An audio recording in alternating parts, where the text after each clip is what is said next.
어쩌면 많이 오른 집값 때문에 내가 거주해야 될 집을 이런 식으로 생각해가지고 약간의 시간을 벌 수가 있고 또 종잣돈을 모을 수 있는 계기가 될 수도 있습니다. 임성배 TV. 보는 거 된다큰.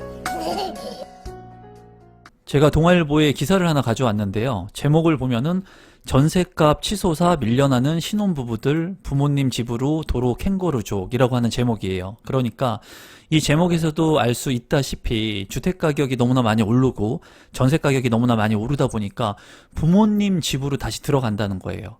여기에서 봤을 때 이제 두 가지 측면에서 생각을 좀 해볼 수가 있습니다. 신혼부부의 입장에서 생각을 해볼 수가 있고요. 그리고 부모님의 입장에서 생각을 해볼 수가 있어요. 이 두 가지 측면에서 생각을 하기 전에 제가 먼저 이제 말씀드리고 싶은 것은 저도 신혼부부 때 이제 빌라에서 전세를 산 적도 있고 어렵게 어렸을 때부터 살아왔었습니다.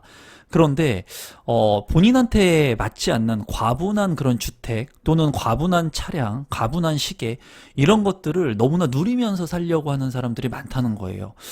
이 전셋값에 대한 부분을 얘기하기 전에 결혼을 하면서 많은 사람들이 방 3개, 34평 아이도 없이 부부 둘이 사는데 방 3칸이나 뭐가 필요합니까?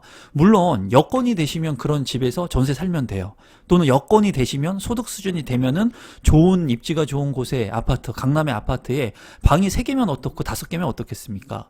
그런데 제가 봤을 때는 결혼을 할 때 또는 본인의 상황에 맞지 않는 그런 전셋집들을 많이 얻는 경우들을 많이 봤어요. 이거는 제가 이제 부동산 중개를 했을 때도 신혼부부들을 많이 전세자금 대출을 통해 가지고 중개를 많이 해줬었는데 그때 당시에도 예를 들어서 1억의 빌라의 전세를 살아야 되는 소득 수준의 사람들이 과도하게 대출을 받아가지고 3억, 4억의 아파트에 전세를 살려고 하는 거예요. 물론 본인이 여건이 돼가지고 이러한 좋은 집에서 살면 상관은 없습니다. 근데 제가 봤을 때는 본인의 첫 결혼이기 때문에 그래도 남들한테 보여주려고 하는 그런 주택들을 많이 과도한 대출을 통해 가지고 살려고 하는 그런 부분들을 많이 봤었거든요. 그래서 이런 부분들이 어떻게 보면은 우리나라에서 이 다른 사람들의 시선들 그리고 내 친구들한테 보여주는 그런 시선들, 다른 회사 사람들한테 보여주는 그런 시선들을 너무 의식해서 살아가는 건 아닌가 하는 그런 생각들을 많이 했었습니다. 그런데 그런 분들이 이제 본인이 1억 정도의 빌라에 사는 게 맞는데 너무나 과도한 욕심을 부리게 되면은 생활 패턴이 점점 힘들어진다는 거예요. 그래서 이 기사를 보면서 제가 이제 느꼈던 것은 전셋값이 치솟아서 신혼부부들이 부모님 집으로 들어가서 살려고 하면은 이 생각은 나쁜 생각은 아닙니다. 왜냐하면 본인이 감내할 수 없는 이 전셋값을 이제 부모님 집에 들어가서 살려고 하니까는 이 부모님 측면에서 봤을 때는 이 그 자녀들이 알아서 잘 살아야 되는데 어떻게 보면은 지원을 해주는 그런 부분이라고 볼 수가 있죠. 그런데 이런 부분도 이 부모님이 집이 있으니까 가능한 겁니다. 제가 최근에도 노후를 위해서라도 집 한 채가 반드시 필요하다는 영상을 찍었었는데 많은 분들이 공감을 해주셨습니다. 이 부모님이 집이 있었기 때문에 이 신혼부부 같은 경우에는 그래도 부모님한테 등 비빌 수 있는 언덕이 있었던 거예요. 만약에 이 부모님이 집이라도 만약에 한 칸 없었다면 이 신혼부부는 신혼부부대로 힘들고 부모님은 부모님대로 힘들었겠죠. 그러지만은 이 신혼부부들이 전셋값이 치솟았을 때 이렇게 갈 수 있는 이 부모님이 있다는 거 감사하게 생각해야 됩니다. 그리고 이 지금 현재 많이 오른 집값들을 보면서 많은 사람들이 조금 전에도 말씀한 것처럼 너무나 본인한테 맞지 않는 소비 지출을 하고 그런 주택들을 살려고 하는 생각들을 많이 해요. 그러니까 본인은 돈이 마티즈를 탈 수 있는 그러한 여건인데도 불구하고 벤츠를 탄다는 거예요. 본인의 소득 수준에 맞지 않는 그런 소비 지출을 한다는 거죠. 그런 측면에서 봤을 때 신혼부부들 같은 경우에 방 원룸이면 어떻습니까, 여러분? 오피스텔 월세면 어때요? 돈을 내가 지금은 힘들지만은 돈을 좀 모아가지고 나중에 아파트 청약을 통해서 내 집 마련을 한다거나 아니면은 구축의 아파트를 살 수 있는 그런 기회를 만들기 위해서 소비 지출을 하는 그런 시간들이 필요한데 대다수의 사람들은 신혼부부 이제 결혼을 하면은 번듯한 내 집을 가지려고 하고 만약에 그게 안 되면 전셋집 같은 경우에도 과도한 레버리지를 이용해 가지고 자기 분수에 맞지 않는 그런 주택에서 살려고 하거든요. 그런 부분들이 나중에는 부메랑으로 돌아와 가지고 본인의 소비 지출에 잘못된 그러한 짐을 지게끔 하는 현상이 이루어지게 된다는 겁니다. 그럼 실제 사례를 한번 보도록 할게요. 서울 동작구의 한 전용 면적 84제곱미터, 34평형, 33평형의 아파트 전세를 사는 결혼 4년차 직장인 이모 씨는 6월 집주인에게 실거주할 테니까 나가달라. 임대차 3법 같은 경우에 2년에서 4년으로 계약갱신 청구권이 가능하지만은 집주인이 들어오게 된다고 하면은 이제 계약갱신 청구를 할 수가 없죠. 그래서 집주인이 나가달라고 이제 하다 보니까 기존에 살고 있던 이 이모 씨 같은 경우에는 그 주변에 전셋집을 구해야 되겠죠. 근데 전세 보증금이 2년 전보다 3억 원이나 올랐다고 합니다. 이 3억 원을 2년 만에 모을 수 있습니까, 여러분? 비즈니스 사업을 하는 사람들도 요새는 3억 모으기가 쉽지가 않아요. 1년에 1억 모으기도 뭐 1,000만 원 모으기도 쉽지 않은 그런 상황인데 2년보다 3억이나 오른 이 집값을 올려주려고 전셋값을 구하려고 하다 보니까 얼마나 힘들겠습니까? 그래서 결국에는 마포구에 사는 부모님 집으로 들어가기로 했다고 해요. 그런데 제가 봤을 때는 이런 것을 인정하고 부모님의 도움을 받을 수 있으면은 다행입니다. 앞서 말씀드린 것처럼. 그리고 이러한 상황이 발생했을 때 본인이 너무나 과도하게 대출을 3억 원이나 져가지고 이 동일 수급권에 있는 전세를 구하기 위해서 노력하는 거는 그렇게 좋은 생각이라고 저는 생각이 들지 않아요. 왜냐하면 이 주택이 내 소유로 돼가지고 내가 레버리지를 이용해가지고 소유권을 가지고 있으면 자산의 가치가 올라가겠지만 전세를 3억이나 더 주고 전세의 돈은 화폐 가치가 떨어지는 겁니다. 그런데 이런 돈을 3억이라고 하는 돈을 더 추가로 대출을 받아가지고 전세를 사는 것은 합리적인 선택은 아니에요. 차라리 외곽지로 벗어나던가 자기 형편에 맞게 아니면은 다른 생각들 뭐 평수를 줄이거나 하는 다른 선택적 대안을 선택하는 게 좋다는 거죠. 근데 이분 같은 경우에는 청약이 7번 떨어졌지만은 부모님한테 2년만 살다 나가겠다고 하고 이제 부모님의 도움을 받았다고 합니다. 이 부모님께서 이렇게 도와줄 수 있으면은 다행인데 만약에 부모님께 도움을 청할 수 없는 분들도 많거든요. 부모님조차 내 집이 없어서 힘드신 분들이 많다는 거예요. 지금 현재. 그런 분들 같은 경우에는 그런 얘기들을 많이 해요. 내가 A라고 하는 지역에 지금 살고 있는데 전세 가격이 많이 올랐다는 거예요. 그런데 이 A라고 하는 지역에서 계속 살아야 되는지 아니면 외곽으로 나가야 되는지에 대한 고민을 많이 하시거든요. 근데 제가 봤을 때는 자녀들이 만약에 있다면 자녀들이 있어서 교육 환경을 가져가야 된다면 어쩔 수 없이 레버리지를 이용해 가지고 전세를 살면서 이 생활권을 유지할 수 있다고 생각을 해요. 그런데 자녀도 어리고 학교도 안 가고 그리고 뭐 직장 거리 때문에 만약에 이 A라고 하는 지역에 계속 있는다? 나의 생활 편의성을 위해서 A라고 하는 지역이 있으면서 대출을 받는다? 이거는 합리적인 소비를 하는 게 아니죠. 주택이라고 하는 것도 어떻게 보면 소비의 형태로서 전세라고 하는 그런 형태 또는 월세라고 하는 형태를 내가 선택할 수 있는데 만약에 그러한 부분들이 아니라면 저 같으면은 이 A라고 하는 지역에서 과도하게 대출을 활용해 가지고 전세를 사는 것보다는 지역을 조금 외곽이나 아니면 이 A라고 하는 지역의 평수를 좀 줄여 가지고 사는 그런 선택적 대안을 판단할 것 같습니다. 또 하나의 사례를 보면은 경기도 안양시에 사는 권모 씨 같은 경우에 2년 전부터 벼르던 아파트 마련을 포기하고 여기에서 제가 말씀드리고 싶은 것은 돈을 모아가지고 살려고 했다는 거예요. 2년 동안 1억 원을 모아서 이사를 하려고 했는데 2년 동안 2억 원이 넘게 올라 버렸다는 거예요. 제가 늘 말씀드리지만 아파트의 가격은 화폐 가치 하락을 통해 가지고 자산의 가치는 상승을 하게 되는 겁니다. 인플레이션 때문에. 지금은 자산의 유동성 때문에 그리고 양적 완화 때문에 더 큰 폭으로 부동산의 가격들이 오르는 그런 현상들을 보이고 있거든요. 내가 월급을 모아서 주택을 사겠다, 부동산에 투자하겠다. 그러면은 시기가 늦다는 거예요. 왜? 부동산은 시간을 사는 거기 때문에 시간을 내가 빠르게 선점하는 게 좋은데 그럴 때에 레버리지를 빨리 활용하는 게 좋습니다. 그런데 이것은 무주택자 같은 경우 무주택자 분들은 이 레버리지에 대한 이해 그리고 부동산은 시간을 사는 거에 대한 개념을 경험을 못했기 때문에 잘 이해를 못해요. 그래서 그런 부분들을 제 영상을 통해 가지고 제가 많이 우회해 가지고 여러분들한테 말씀을 드리는 거죠. 하루라도 빨리 내 집 마련을 해야 된다. 왜? 내 집은 꼭 필요하고 필요한 시기가 지금 당장 필요하다면 무리해서 대출을 받는 게 아니라 내가 감내할 수 있는 대출을 활용해서 내 집 마련을 하는 게 장기적으로 봤을 때는 우상향한다는 거예요. 가격 상승 여력이. 그런데 이분 같은 경우에도 안타깝게 돈을 모아서 살려고 했는데 주택 가격이 너무나 많이 올랐다는 거예요. 이런 경험은 제가 20년 동안 부동산을 하면서 늘 경험한 거예요. 그리고 이런 얘기들을 제 주변의 지인들한테 해줬지만은 그 지인분들도 이런 두렵죠. 두렵습니다. 대출을 받는 것은 저도 두려워요. 왜냐하면 저희 소득 수준이 계속 유지될 것이냐, 이거는 모르는 거거든요. 그렇기 때문에 직장 생활을 하시는 분들 같은 경우에 내가 직장을 언제 그만둬야 될지도 모르겠고, 그리고 바이러스 사태 때문에 이렇게 어려운 시국에 내가 대출을 과연 무리해서 받는 게 맞는가 하는 것들에 대한 고민을 많이 하실 거예요. 그런데 그런 레버리지의 벽을 넘어서지 못하면 내 집 마련을 할 수가 없다라는 거예요. 레버리지 없이 현찰을 가지고 내가 내 집을 마련한다? 쉽지 않다는 거죠. 여러분들께서 지금 과거에 5년, 10년, 20년을 한번 회상을 한번 해보세요.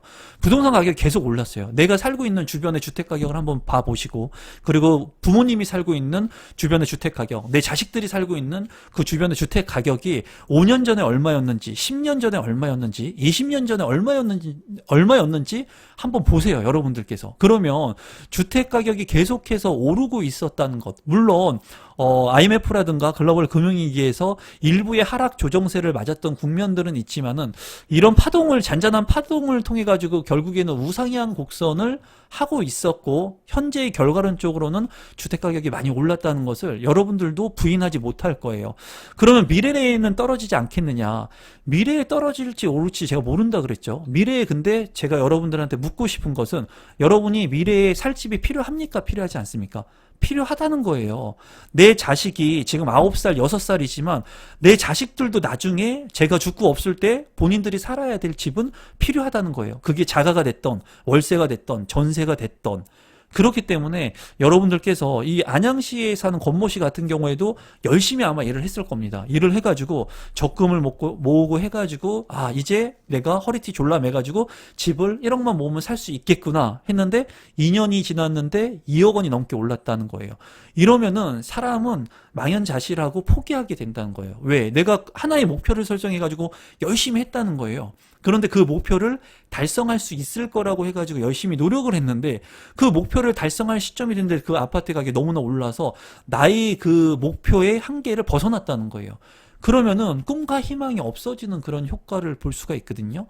그래서 여러분들께서는 일단은 이 돈을 모아서 내 집을 마련한다, 이거는 절대 있을 수가 없습니다. 일반 그냥 평민들, 우리 같은 서민들, 이런 평민들이 돈을 모아서 내 집 마련한다, 그거는 상위 5% 이내, 3% 이내예요. 사업을 잘하거나 아니면 투자를 잘했거나 이런 사람들이 그 시드머니를 가지고, 그 종잣돈을 가지고 현찰을 주고 내 집 마련을 하는 거지, 그렇지 않은 대다수의 사람들은 내가 돈이 없기 때문에 계약금 정도만 모은 다음에 레버리지 대출을 이용해가지고 내 집 마련을 하는 거예요. 그러면 여기에서 한번 여러분들이 반문할 것 같은 질문을 제가 한번 해볼게요. 좋습니다. 그럼 임성배 대표님께서 말씀한 것처럼 내가 종잣돈도 모았는데 지금은 대출이 40%에서 60%밖에 안 나와요. 중도금 대출이. 잔금 대출도 DTI나 LTV 때문에 대출이 많이 안 나옵니다. 그래서 현금이 많이 필요해요. 예전하고는 틀립니다. 저 내 집 마련할 수 있습니까? 어떻게 해야 됩니까? 이렇게 물어보실 수 있을 거예요. 여기에 대한 답은 아주 심플합니다. 돈을 모으시면 돼요. 소비 지출 줄이셔가지고 대출이 만약에 예를 들어서 60%밖에 안 나오는데 대출 더 할 수 있습니까?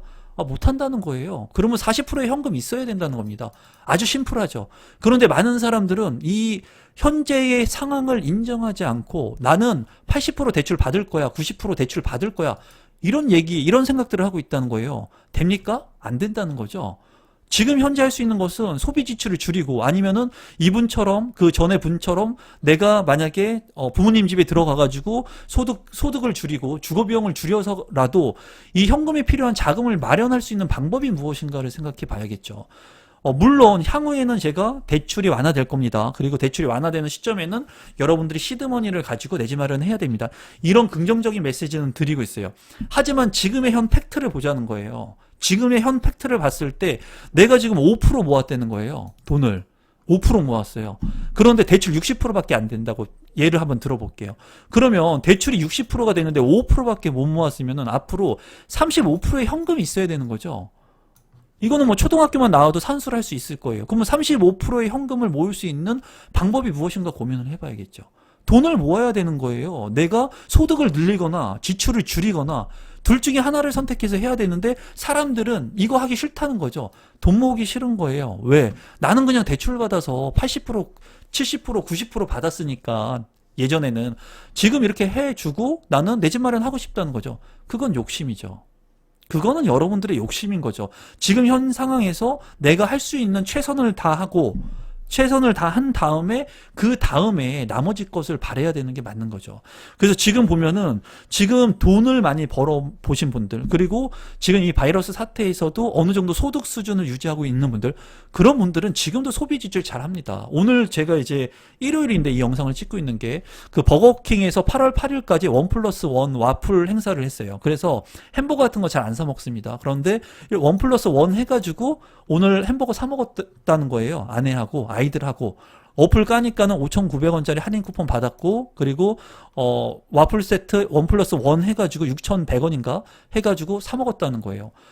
집이 있는 저도 이렇게 소비 절제를 하면서 한 푼이라도 아끼려고 하고 생각하면서 돈을 쓰는데, 대다수의 사람들은 그렇지 않는다는 거예요. 가난한 사람일수록 100원을 더 우습게 알고 1,000원을 더 우습게 합니다. 그리고 가난한 사람일수록 남들한테 더 무언가를 보여주려고 하고, 왜냐면 본인이 가난하기 때문이에요. 본인이 가난하기 때문에 남들한테 뭔가 자꾸 보여주고 싶은 거예요. 통장에 100억, 200억 이렇게 있는 사람들이 뭐 남들한테 보여주려고 합니까? 안 해요. 그냥 본인들끼리 잘 먹고 잘난 척 안 하고 잘 먹고 잘 산다는 거예요. 그런데 내가 자격지심이 있는 사람들이 돈을 한 푼이라도 더 모아야 되는데 그렇지 않는다는 거죠. 그래서 제가 지금 이 현 시점에 봤을 때 신혼부부 같은 경우에도 서두에서 말씀드렸지만은 본인이 빌라에 살 수밖에 없는 그런 처지인데도 불구하고 욕심부리면서 강남에 있는 아파트, 수도권에 있는 좋은 아파트 전세 살려고 하지 말라는 거예요. 본인한테 맞는 옷을 입으면 되는 거예요. 그리고 본인한테 맞는 옷을 입고 살아가면서 내가 돈을 모아가지고 나한테 맞는 집을 마련하면 되는 거고, 그 집을 마련하고 또 그 다음 집을 마련하거나 아니면 더 넓은 평형으로 가기 위해서 노력을 하면 되는 거예요. 그런데 많은 사람들은 지금 현재 아주 핵심적인 아파트로만 가려고 하죠. 프리미엄 5억, 7억 이런 아파트 당첨되기를 원하는 거예요. 이거 욕심 아닙니까, 여러분? 욕심 아니에요? 무주택 기간이 길고 오랫동안 청약통장에 10만 원씩 납입한 금액들이 많으신 분들은 이런 혜택을 가져가시는 게 맞아요. 그런데 청약통장 2년 이제 됐는데 내가 이런 거 추첨제로 무조건 당첨되고 싶다? 이거는 정말 욕심인 거죠. 하지만은 될 수 있습니다. 운이 좋으면 될 수 있어요. 다만 내가 무조건 이렇게 좋은 아파트만을 볼 것이 아니라 나한테 맞는 내 집을 마련하기 위해서 노력해야 된다는 거예요. 그리고 지금 현재 제가 항상 말씀드리지만 지금 현재 여러분들이 할 수 있는 게 뭔가 생각하시면 돼요. 내가 지금 100원을 아낄 수 있는가? 내가 지금 10,000원을 아낄 수 있는가? 그럼 그 돈을 아끼시면 되는 거예요. 아끼셔서 그 돈을 모으면 되는 거예요. 그 돈을 조금씩 모으면서 내가 안정적인 부동산에 투자하고 중장기 위험이 있는 부동산에 투자를 하고, 그리고 고위험이 있는 자산에 투자를 하고, 그러면서 포트폴리오를 구성하고 내 자산을 늘리기 위해서 노력하는 거예요. 그런데 많은 사람들은 하늘에서 내 집이 뚝 떨어지기를 원한다는 거죠. 그런 것은 없어요, 여러분. 그런 것은 없습니다. 그래서 제가 이 신혼부부에 대한 기사를 보면서 부모님 집에 들어간다는 게 저는 나쁘다고는 생각하지 않아요. 어떻게 보면은 현명하게 판단을 한 겁니다. 왜? 본인이 지금 2억 3억씩 올려줄 수 있는 전세값이 없다면 부모님한테 힘들겠지만 부모님한테 내 생각을 잘 말씀드리고 목표를 딱 설정해서, 아니 아버님, 어머님, 장인어른, 장모님 2년 안에 제가 5천만 원 모아서 나오겠습니다. 2년 안에 제가 1억 모아서 나오겠습니다. 도와주십시오. 있는 그대로 말할 수 있는 거예요. 그리고 부모라면은 그런 것들을 이해해 주겠죠. 부모님이 만약에 그런 것들을 이해해 못할 수도 있겠죠. 본인의 삶을 만족하면서 살기 위해서. 그러면은 그런 부분들은 부모님이 선택하는 거고, 만약에 내가 들어가서 산다고 했을 때 부모님이 싫다고 하는 거를 내가 나쁘게 받아들일 필요도 없는 거예요. 부모님의 인생이 있기 때문에. 다만 그런 것들을 대다수의 부모님들은 수용을 아마 해주실 겁니다. 그러면 그런데 들어가서 부모님 집에 들어가서 흥청망청 살면 안 된다는 거예요. 딱 목표를 설정해가지고 얼마의 금액을 내가 모아서 내 집을 빠르게 가지고 나와야 되는데, 많은 사람들이 사택에서 살거나 군인 신분의 군인이 제공해주는 그런 주택에서 살거나 이런 남들이 제공해주는 그런 집에서 살았을 때 소비와 지출을 더욱더 한다는 거예요. 집에 대한 그런 개념이 아예 무너지기 때문에 내가 살 수 있는 집이 사원주택에 있기 때문에 나는 집이 없어도 된다고 생각을 하는 거예요. 또는 부모님 집에서 살면 부모님이 집이 있기 때문에 내가 여기서 계속 살면 되니까 내가 소비 지출을 줄여가지고 돈을 모아서 나올 생각을 해야 되는데 그런 계획을 안 가지고 있는 사람들이 태반이라는 거죠. 모든 것은 여러분들이 선택하고 여러분들이 인생을 살아가면 됩니다. 다만 그 부분은 여러분들이 꼭 아셔야 돼요. 소비 지출이라고 하는 부분들, 그거는 누가 알려주는 게 아니에요. 그리고 소비 지출에 대한 부분은 오로지 내가 결정하고 내가 선택하는 거예요. 그리고 내가 햄버거를 사 먹건 빕스에 가가지고 좋은 것을 먹건 그거는 여러분들이 선택하시는 거예요. 그 선택한 거에 매 순간의 선택에 따라서 여러분들이 살고 있는 인생이 지금의 인생이 된 거고 앞으로의 인생이 펼쳐질 겁니다. 그래서 지금은 신혼부부들 같은 경우에 내 집 마련하기 힘들죠. 어려워요. 그렇기 때문에 어떻게 보면 부모님의 도움을 받을 수 있으면 이렇게 부모님이 집이 있다면 이렇게 조금이라도 있으면서 돈을 아이가 없을 때 모아서 나오는 것은 저는 나쁘진 않다고 생각을 합니다. 만약에 제 자녀가 만약에 결혼을 해가지고 그런다면 저는 뭐 그 정도는 도와줄 수 있다고 보여져요. 다만 제가 무분별하게 돈을 지원을 해주거나 그러지는 않을 거예요. 왜냐하면 그런 것들이 자녀의 인생을 망가뜨리는 겁니다. 그리고 자녀의 자립성을 망가뜨리는 거예요. 그래서 이 영상을 보시는 많은 신혼부부들 그리고 부모님들이 있다면 오히려 만약에 내 자녀들이 좀 지금 힘들고 오른 집값 때문에 어려움을 겪고 있다면 1, 2년 정도 내가 같이 살면서 좀 도움을 줄 수 있는 방법은 없을까? 역으로 신혼부부들 같은 경우에는 이런 부모님이 계시다면은 반대로 내가 도움을 좀 구해보면 어떨까 하는 생각을 하시면서 지금의 현 상황을 현명하게 대처할 수 있는 방법이 무엇인가 한번 고민해 보셨으면 좋겠습니다. 오늘 영상은 이것으로 마무리 짓도록 할 거고요. 제가 늘 말씀드리지만은 기회는 늘 있어요. 그 기회를 내가 보느냐, 선택하느냐, 노력하느냐, 그 사람에 따라서 그 기회는 만들어지고 형성이 된다고 생각을 합니다. 오늘 영상은 이것으로 마무리 짓겠습니다. 고맙습니다, 여러분.